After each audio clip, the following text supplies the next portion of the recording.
What's up, YouTubers of the world? Mega Geek Mixer here to give you guys my thoughts on Titans and episode 1 and episode 2. I decided to do these two episodes together because that's what they did at New York Comic Con, so I'm like, hey, why not I do that? This way we can get a better idea on what my thoughts are of the direction they're going in with the first two episodes of the Titans. So, here's what I thought about it. First off, episode 1, I give it a 7 out of 10.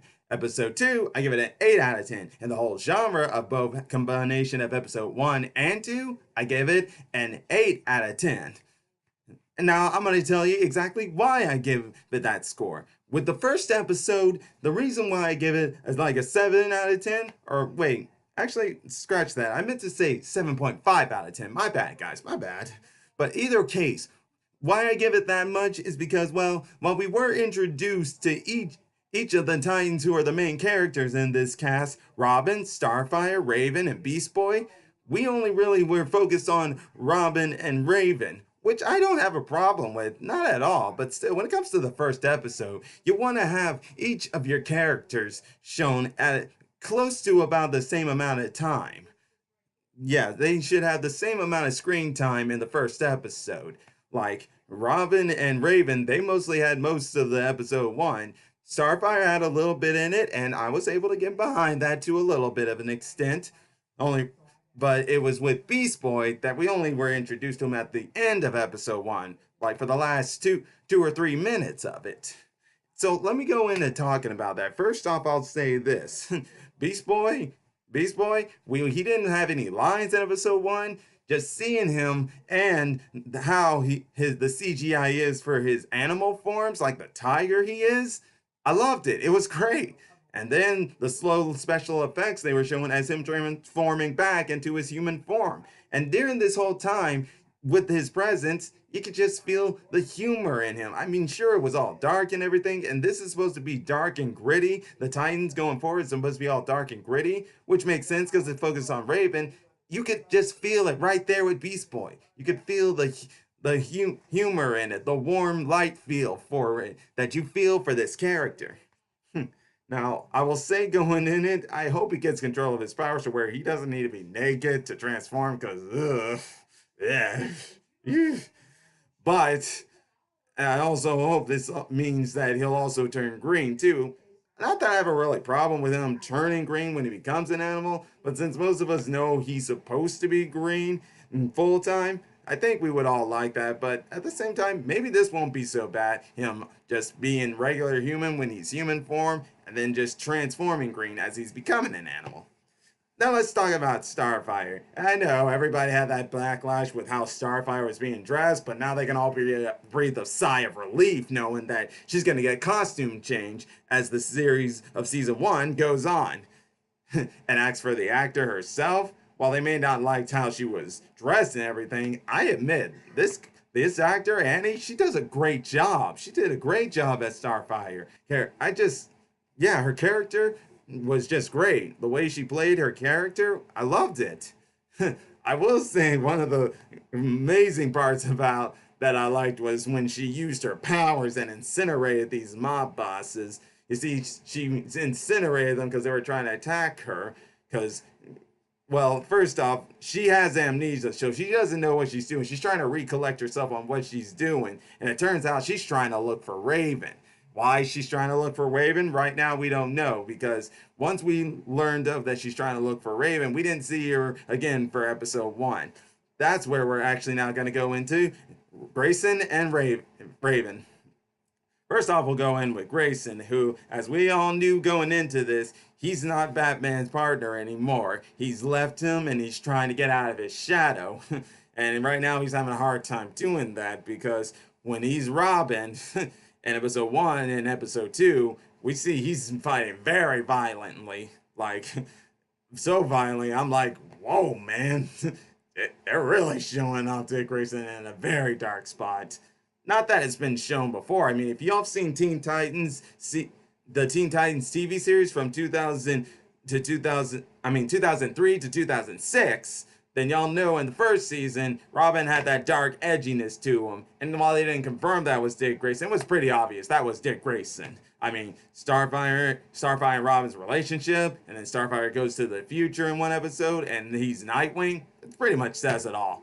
But either way, yeah, this is his character arc. He's struggling to learn how to be more open up with people because that's one of the reasons for Raven being there. Him and Raven have more of a father-daughter relationship in the TV series, while in the comics they've always had more of a brother-sister sort of thing. But either case, yeah, I mean he's just in a dark place, and he's got to work his tail off to get rid of that dark side because that's why he left why he left Batman, because it was becoming too much like him, which he told his new partner and that we were introduced to in the first episode, and who appears in the second episode. I forget her name, and they weren't really on much talking ground until later on at episode 1, where they kind of got to communicating.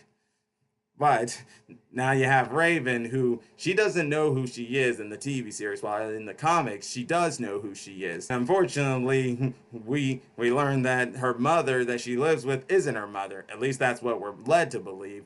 And if that's true, she at least had a feeling on who she was. She didn't know exactly who she was.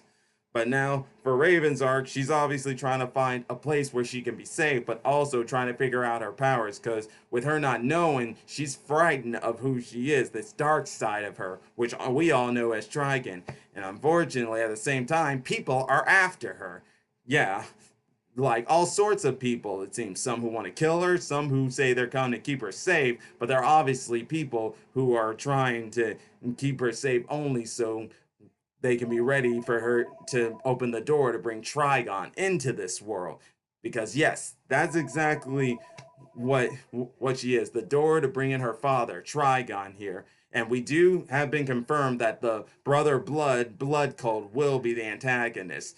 But whether this people that we were shown in episode 1 and 2 are part of that cult, we don't know yet. But I will say, before I move on to episode 2, this other scene with Raven and this cop who kidnapped her when she first went to the police station and talked with Grayson. After talking with Grayson, someone else came in who was a fake cop.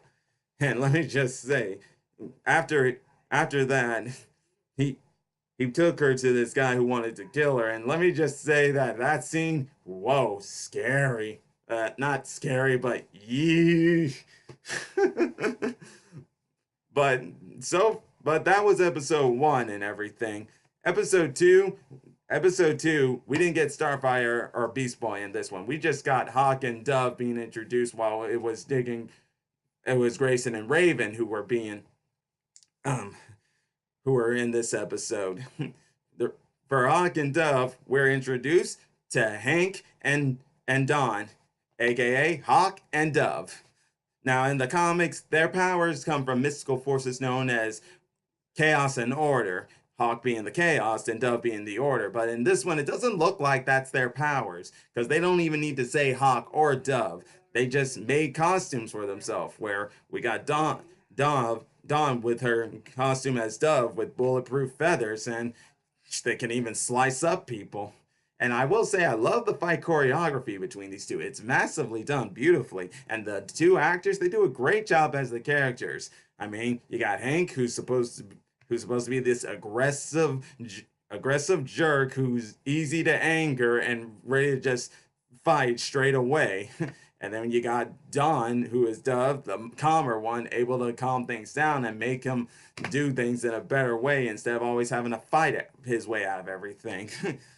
And also, we know that Grayson and Dawn had a relationship in the past, because when he shows up, you can feel that uncomfortableness there to an extent, but they're still able to talk and everything. Hank, of course, not liking Grayson's there because he's trying to steal her from him, when that's not the case. He came there so they could look after Raven. And as a matter of fact, before they were on their way over there, Grayson actually went on his phone, and we got a few name drops on there of Bruce Wayne, Alfred, Donna Troy, and I think there was Roy Harper in there too. And speaking of Donna Troy, I didn't know this when I first was watching episode 2, but I saw this picture of Hawk and Dove along with Grayson in that picture, along with that woman who we found out was Donna Troy. So we know who's gonna play her. At least that's who we're believed who's gonna play her. I'm pretty sure that is who it is, and I can't wait to see her and see exactly what they're gonna do with Donna Troy's character, aka Wonder Woman. I mean, not Wonder Woman, Wonder Girl. My bad, guys. I'm flipping out here. But either case, man, this has been great. This was a great episode, and it also gave more of how Dawn was feeling about Grayson. Like, she may not still have feelings for him, but she still cares about him. And on to that point where I was saying about him making a call to Alfred, he was going to probably have Alfred take Raven somewhere safe where with some money to go with it. Of course, Raven found out and she didn't like that, but before there could be a little argument going down, we were introduced to another group of villains who we don't know if they're working for the Blood Cult or not, but they're known as the Nuclear Family, who I found out about them before I went into episode 2, but still don't know exactly who they are. Are they robots? Are they clones or something? Because they were acting like a normal family, but then this guy comes in telling them, you've been activated, and then they start acting like a bunch of robots here. I don't know what's up with that. And actually, when their attack comes, it led to a big cliffhanger in the first episode of, I mean, not the first episode, but in the end of episode 2. Yeah, it led to a big cliffhanger. I was like, what? Are you kidding me? Yeah, what happened was that Dawn fell from the roof of the building they were at, and Grayson went down there to see her, and she was saying, I'm dying. I'm like saying, no, you cannot die. You just got here. I mean, seriously, do not kill her off. And because first off, she does a great job. Minnie, I think that's her name. I forget her real name, the person who betrays her, but she does a great job as her character. And I was like, we just got Hawk and Dove. You cannot just kill her off like this. That's just wrong. And before I was even notified, I was thinking, if she is gonna die, are they doing this in reverse? Where in the comics, Hawk and Dove started off as both boys, and the male Dove died, and then Dawn took his place. I was gonna be like, so are they gonna kill Dawn off just straight like that, and then bring in the male Dove? But it turns out maybe that's not the case, because I saw the promo for episode 3 and it showed Hank and Grayson in a hospital. So that's showing us that she's at least clinging to life and we might be seeing her again soon. And all I gotta say is, thank you, God. Jeez, I was scared there. So I'll give DC props for that one. They really scared me and left us on a big cliffhanger to make us want to see episode 3 there. Oh man, I'm telling you, it was crazy.